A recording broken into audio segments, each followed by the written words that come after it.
here to help you with breeze, planting seeds and teaching skills. Teachers turn schoolyards to dreams. Who hates school gardens with ease?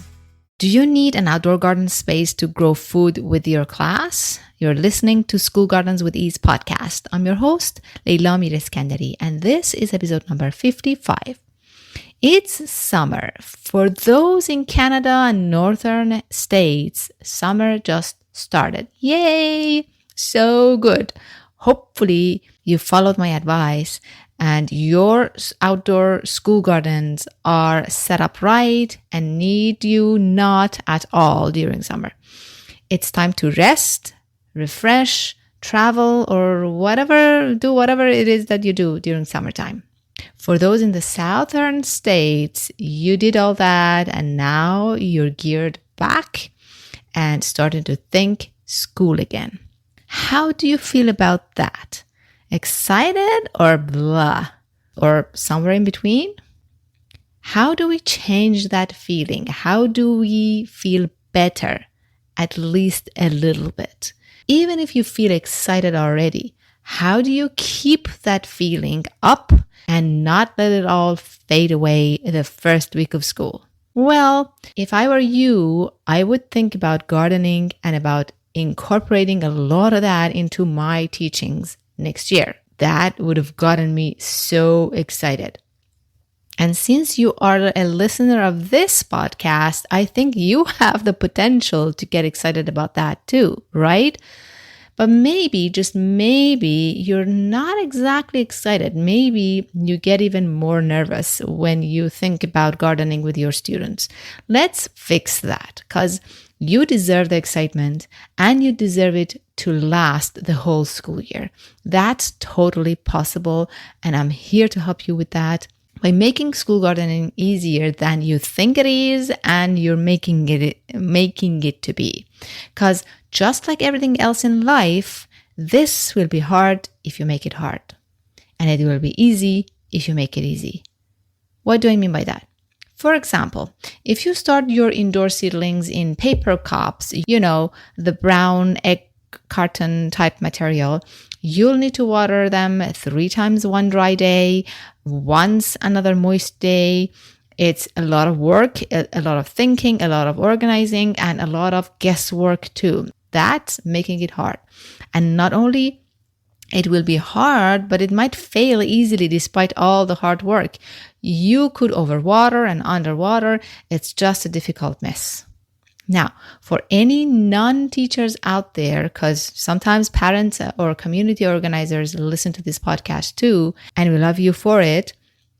But if you're thinking, I've done that before at home and it's not such a big deal, try doing it as a teacher who has 1,000,001 other more critical things to manage and worry about.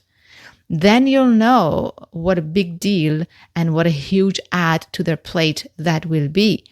This little simple thing can become a huge deal breaker in a classroom environment.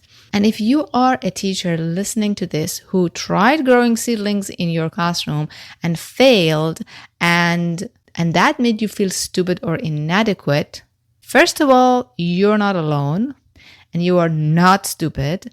Maybe, just maybe, you didn't use the right tools or didn't have the right setup for a classroom setting. You made it hard and it got hard. That doesn't mean you can't do this, and it certainly doesn't mean you have great thumbs or any silly thing like that, okay?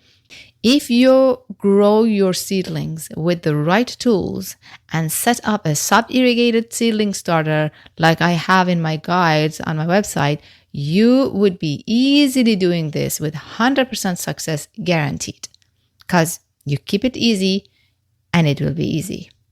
Now, that's just one example. Every teacher is at a different stage in their gardening journey and needs support in a different area.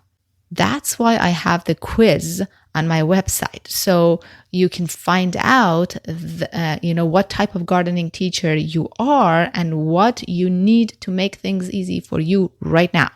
The link to the quiz is in the show notes. Go take it and I'll help you by giving you the help that you need at your stage.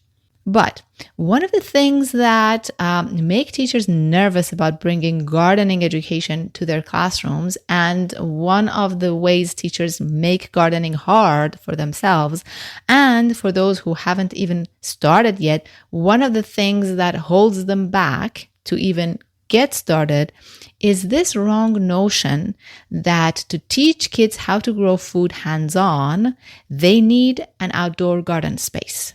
Or if they do have an outdoor garden space already, the notion that they have to use that outdoor garden space. This idea that it has to be a school garden outside is bollocks, especially if you're just starting. Jumping at an outdoor garden is a mistake. It's way too much all of a sudden. You gotta start indoors and build an indoor classroom garden first. You gotta make it easy, and then it will be easy. And even for those of you who already had tried an outdoor school garden, it was way too much for you, or it failed, or it didn't give you as much success as you wanted it to, you can also go back and make it easy. And for 1 year, just start an indoor seedling classroom garden. And if you think a classroom garden cannot be as impactful or impressive as a school garden, you are so totally mistaken, my friend.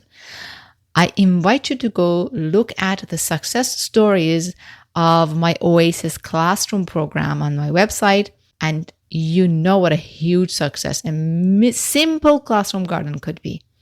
And don't mention the authentic hands-on education that happens with such a garden. Yes, it can be all indoors and also impactful, and guess what? All so easy. And all you need is a sunny window and inexpensive tools and supplies. You do not need grow lights unless there is absolutely no sunny windows anywhere in your school, which happens, but honestly, very rarely. You don't need hydroponics or aquaponics. You don't need any fancy or expensive equipment to grow food seedlings, because you will give away, donate, or sell those seedlings at the end of the school year, which is before they need a lot of outdoor sunlight or a lot of, light from grow lights or anything like that, or a lot of, grow space, none of that. Honestly, easy peasy. Now, that would be something for springtime, not right away when your school starts, right? But you can do a lot of gardening education indoors in fall and winter. And I am not talking about through books and lectures. I'm talking about hands-on education in fall and winter, even if you teach in a cold climate. In fact, I have a free guide on this topic and an Oasis 5-week program for fall and winter on my website. Go check it out. Exciting stuff. And it's all done for you and super easy.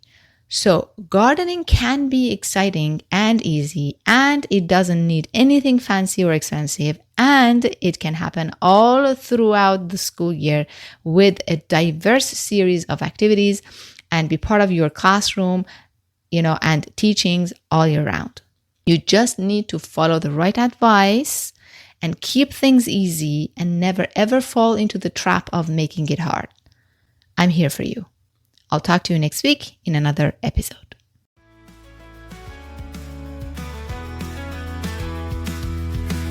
You've listened to the entire episode, and for that, I want to thank you from the bottom of my heart. I hope you enjoyed it, and if you did, please leave me a review on Apple Podcasts and Spotify. And please share this episode with other teachers who might be interested in this topic. See you next week for a new episode.